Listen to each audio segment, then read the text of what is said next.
Assalamualaikum warahmatullahi wabarakatuh. Selamat pagi. Saya Saripudin Baharsa. Di sini saya akan mempresentasikan modul 1 untuk evaluasi pembelajaran. Yang pertama, pengertian pengukuran. Pengertian pengukuran ini ada beberapa pengertian. Yang pertama itu menurut para ahli. Menurut para ahli, yang pertama menurut Sutarsih dan Kadarsa, pengukuran merupakan suatu proses penentuan tingkat kecepatan dan penguasaan daripada seseorang dengan membandingkan kepada norma-norma tertentu. Itu merupakan penentuan kecepatan, tingkat kecepatan seseorang melakukan pengukuran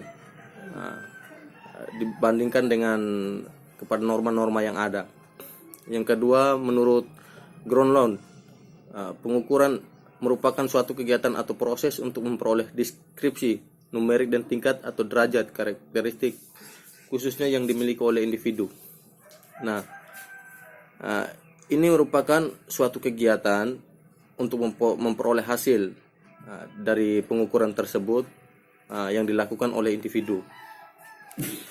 Terus, menurut Soetersino Hadi, pengukuran merupakan suatu kegiatan yang ditunjukkan untuk mengidentifikasi besar kecilnya objek atau gejala. Nah, suatu kegiatan yang kita ketika melakukan pengukuran, di mana di saat pengukuran itu skalanya besar atau kecil. Ketika menggunakan skala besar, hasilnya bagaimana, dan skala kecil itu hasilnya bagaimana, dan pada objek yang akan kita lakukan. Yang berikut menurut Safrid dan Ward, pengukuran merupakan suatu pemberian angka-angka dari suatu objek, seseorang, atau yang lainnya dengan mengikuti berbagai aturan. Nah, suatu kegiatan atau pengukuran yang kita lakukan itu menghasilkan angka. Dari yang kita lakukan, dia akan menghasilkan angka, berbagai angka-angka yang kita lakukan pengukuran. Yang berikut menurut Muhammad Nasir, pengukuran merupakan suatu prosedur yang sistematis dan standar untuk memperoleh dan data yang diperlukan. Nah, di sini suatu prosedur, suatu langkah-langkah yang kita lakukan untuk memperoleh data-data yang kita ingin melakukan pengukuran atau penelitian. Yang berikut menurut Kerlinger, pengukuran merupakan sebagai pemberian angka-angka pada objek-objek yang atau kejadian-kejadian menurut suatu aturan tertentu. Nah, di sini menurut Kerlinger ini suatu kegiatan atau suatu penelitian yang menghasilkan angka-angka pada objek yang kita melakukan pengukuran. Nah, yang berikut pengukuran secara umum. Pengertian secara umum merupakan suatu proses yang dilakukan secara sistematis untuk memperoleh besar kuantitatif dari suatu objek tertentu dengan menggunakan alat ukur yang baku. Nah, di sini pengukuran secara umum ini menjelaskan bahwa kita melakukan kegiatan, di sini akan mendapat hasil, kita memperoleh hasil besar. Besaran kualitatifnya itu dari suatu objek yang kita lakukan pengukuran atau penelitian akan mendapat di situ, tapi dengan menggunakan alat yang baku, alat yang benar-benar yang bisa menghasilkan besaran kuantitatifnya. Yang berikut pengertian penilaian. Sama pengertian penilaian ini sama seperti pengukuran. Pengertian penilaian ini menurut para ahli dan pengertian penilaian secara umum. Nah, sekarang kita akan menjelaskan tentang pengertian penilaian secara menurut para ahli. Yang pertama itu menurut Dede Sutarsih dan Kadarsa. Penilaian merupakan suatu proses penentuan nilai, penentuan kekuatan dari seseorang yang sifatnya menyeluruh sehingga mutu dari sesuatu atau seseorang dapat diketahui. Nah, di sini suatu proses penentuan nilai, penentuan kekuatan dari seseorang. Kita melakukan penilaian terhadap seseorang. yang sifatnya itu menyeluruh sehingga mutu dari sesuatu seseorang itu dapat diketahui atau besarnya itu dapat diketahui. Yang kedua menurut Dirjen Depak, suatu usaha penilaian merupakan suatu usaha untuk mengumpulkan berbagai informasi secara berkesinambungan dan menyeluruh rentang proses dan hasil belajar yang telah dicapai oleh siswa melalui kegiatan belajar mengajar yang ditetapkan sehingga dapat dijadikan dasar untuk menentukan langkah-langkah selanjutnya. Dan seterusnya menurut Suharsimi, penilaian merupakan suatu usaha yang dilakukan dalam pengambilan keputusan terhadap suatu dengan ukuran-ukuran buruk bersifat kuantitatif. Nah, di sini menurut Suharsimi ini suatu usaha, suatu kegiatan yang kita lakukan dalam pengambilan keputusan terhadap suatu kegiatan dengan ukuran buruk, keadaan yang buruk-buruk, yang bersifatnya kualitatif, bisa dikatakan yang bersifat kualitatif. Nah, di sini juga kita akan bahas tentang penilaian secara umumnya. Penilaian secara umumnya itu merupakan serangkaian kegiatan untuk memperoleh, menganalisis dan menafsirkan data tentang proses dan hasil belajar yang dilaksanakan secara sistematis dan berkesinambungan sehingga menjadi informasi yang bermakna dalam pengambilan keputusan. Nah, di sini kegiatan yang kita memperoleh, menganalisis dan menafsirkan data itu dia akan menghasilkan data dan menghasilkan data itu yang berkesinambungan yang membuat orang membacanya itu masuk akal dan terpahami dengan keputusan yang kita buat. Itu tadi pengertian penilaian. Dan yang ketiga pengertian evaluasi. Pengertian evaluasi ini sama seperti pengertian pengukuran, pengertian penilaian. Pengertian pengukuran penilaian itu awalnya itu menurut para ahli dan pengertian secara umumnya. Nah, di sini pengertian evaluasi saya menjelaskan dari yang pertama menurut para ahli. Yang pertama itu menurut Harrison 1983. Evaluasi merupakan suatu proses yang dirancang untuk menetapkan apakah siswa yang sudah mencapai tujuan instruksional dengan cara membandingkan tingkah laku siswa dengan standar tingkah laku yang sudah dispesifikasi dalam TIU dan TIK. Yang kedua menurut Dede Sutarsih dan Kadarsa, evaluasi merupakan suatu penentuan nilai dan penentuan kekuatan dari seseorang yang sifatnya menyeluruh sehingga mutu dari seseorang dapat diketahui. Nah, di sini suatu penilaian yang kita lakukan terhadap seseorang, apakah benar-benar kekuatan dari seseorang itu sifatnya menyeluruh, apakah hasilnya benar-benar baik atau tidak. Dan di sini yang ketiga menurut Nana Sudjana, suatu proses yang dilakukan untuk memberikan atau menentukan nilai kepada objek tertentu berdasarkan suatu kriteria tertentu.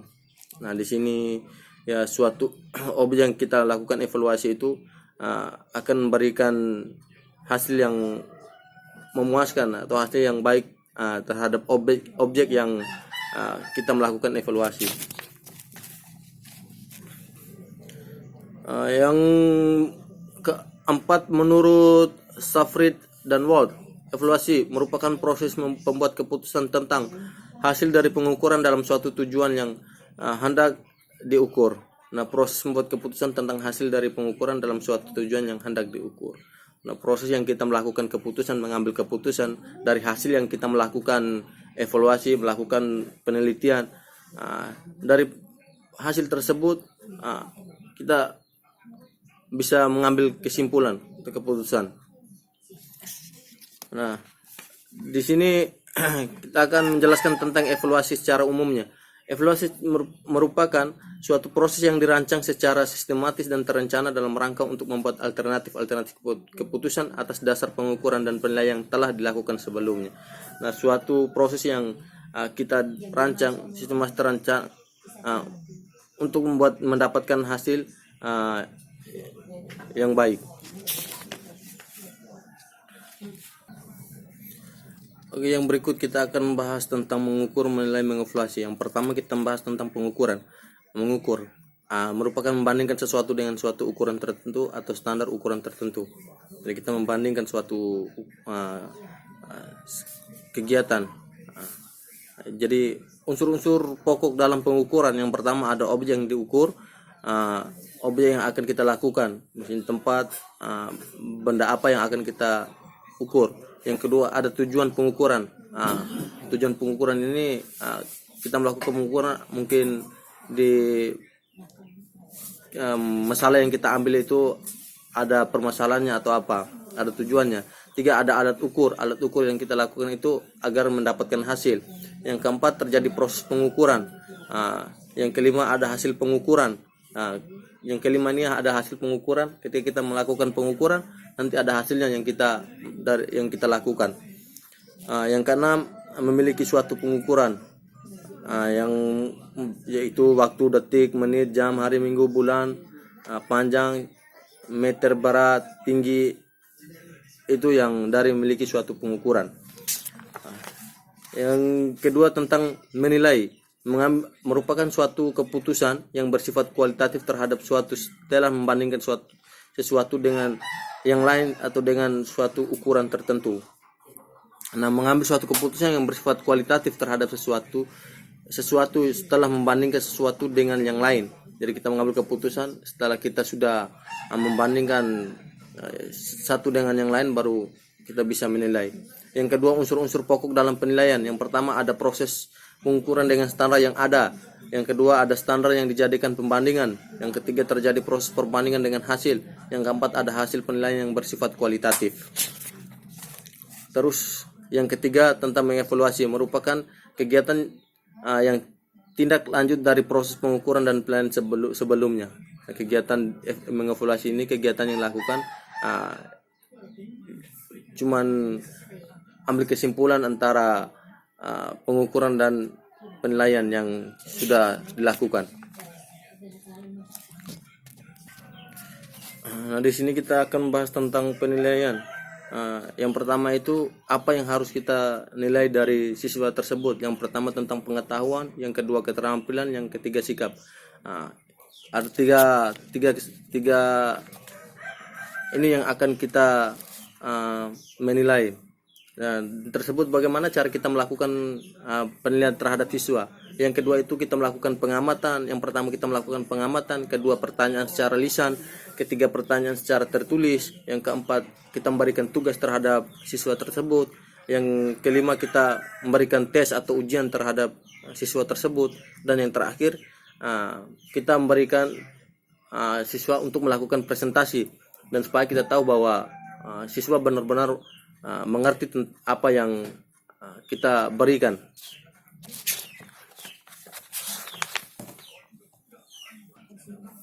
Di sini kita membahas juga tentang alat-alat penilaian evaluasi. Yang pertama itu berdasarkan fungsinya. Tes dibedakan, yang pertama tes penempatan, tes formatif, dan tes sumatif. Terakhir tes diagnostik. Di sini kita akan bahas ada beberapa 4 tes ini yang kita akan membahasnya satu persatu. Oke, yang pertama kita membahas tentang tes penempatan, yang artinya tes yang digunakan untuk mengukur kemampuan dasar peserta didik yang dapat digunakan untuk meramalkan kemampuan peserta didik pada masa mendatang, sehingga kepadanya dapat dibandingkan, diarahkan, dan ditempatkan pada bidang yang sesuai dengan kemampuannya. Nah, di sini tes penempatan ini kita melakukan pengukuran, dan kita bisa meramal bahwa peserta didik tersebut ke depannya seperti ini, dan bisa mendapatkan hasilnya, dan kita bisa menentukan arah atau bidang yang cocok untuk peserta didik tersebut. Yang kedua tes formatif. Tes ini yang dilaksanakan secara periodik selama proses belajar mengajar, yang mengacu suatu atau lebih unit pengajaran yang telah diajarkan, dengan tujuan untuk mengetahui keberhasilan dan kegagalan proses belajar mengajar sehingga dapat digunakan untuk perbaikan dan penyempurnaan. Nah, tes ini kita melakukan proses belajar mengajar. Nah, di situ kita bisa menilai gagal atau berhasil yang kita lakukan, kita memberikan materi terhadap siswa tersebut atau peserta didik tersebut. Nah, ketika kita melakukan kegagalan, dan pada kesempatan berikutnya kita bisa memperbaiki dari kegagalan tersebut. Yang ketiga tes sumatif. Tes yang dilaksanakan pada akhir semester atau tahun, yang bertujuan mengukur keberhasilan peserta didik secara menyeluruh, yang mencakup semua pokok bahasa bahasan dan tujuan pengajaran sehingga hasil dari tes ini dapat digunakan untuk membuat keputusan penting peserta didik. Nah, tes di mana dilakukan di sekolah itu tes pada ujian akhir sekolah atau ujian kenaikan kelas. Nah, di sini kita bisa melakukan bisa menguji peserta didik itu apakah dia berhasil atau tidak melakukan selama ini yang kita beri kasih materi apa segala macam pada tes pada peserta didik, apakah dia berhasil atau tidak. Nah, di sini kita bisa memberikan tes pada ujian terakhir nanti. Yang terakhir tes diagnostik, yaitu tes yang digunakan untuk mengetahui sebab-sebab kegagalan peserta didik dalam belajar. Nah, tes ini kita mengukur peserta didik itu yang tidak berhasil dalam suatu proses belajar itu penyebabnya apa, gara-garanya apa, maka peserta didik itu tidak berhasil. Dan ini kita bisa dilakukan dengan menggunakan tes diagnostik.